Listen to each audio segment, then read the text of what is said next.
चुनाव सिर्फ संविधान, कानून और निर्देशों के तहत पारदर्शी तो होते ही हैं।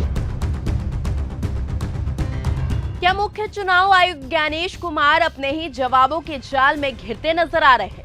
बैलेट पेपर से लेकर वोटर लिस्ट और आधार लिंकिंग तक लखनऊ में उनसे ऐसे सवाल पूछे गए जिसके जवाब अब सियासी बहस को और तेज कर सकते हैं। क्या है पूरा मामला, ये जानते हैं। नमस्कार, आप देख रहे हैं न्यूज गंगा, मैं हूं आपके साथ अंकिता।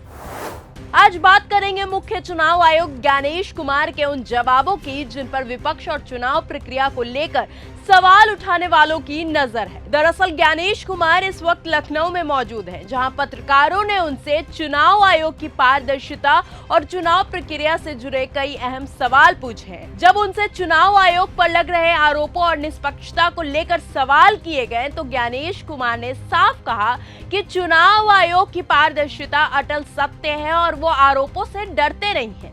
लेकिन सबसे बड़ा सवाल उठ रहा है बैलेट पेपर को लेकर। ज्ञानेश कुमार से पूछा गया कि जब कोई राजनीतिक दल बैलेट पेपर से चुनाव की मांग करते हैं तो देश में बैलेट से चुनाव क्यों नहीं कराया जाता। जवाब में चुनाव आयोग की तरफ से मशीन ने चुनाव कराने की मौजूदा व्यवस्था को सही बताया गया और बैलेट से चुनाव कराने पर समय ज्यादा लगने की बात कही गई। चुनाव सिर्फ संविधान, कानून और निर्देशों के तहत पारदर्शी तो होते ही हैं।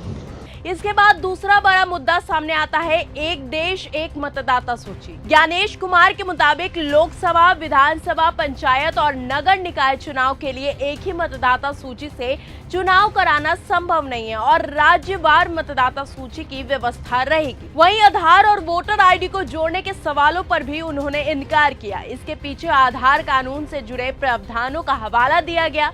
यानी एक तरफ मुख्य चुनाव आयुक्त कह रहे हैं कि चुनाव आयोग की पारदर्शिता पर कोई सवाल नहीं है, वहीं दूसरी तरफ ईवीएम, बैलेट, मतदाता सूची और वोटर आईडी जैसे मुद्दों लगातार राजनीतिक बहस का हिस्सा बनते हुए दिखाई दे रहे हैं। अब सवाल सीधा है कि क्या चुनाव प्रक्रिया को लेकर उठ रहे सवालों का जवाब सिर्फ ये कह देना है कि चुनाव पारदर्शी है, या फिर विपक्ष और जनता की हर आशंका का विस्तार से समाधान भी जरूरी है। फिलहाल इस खबर में सिर्फ इतना ही। आपकी क्या कुछ राय है? चुनाव बैलेट पेपर से होना चाहिए या फिर ईवीएम से?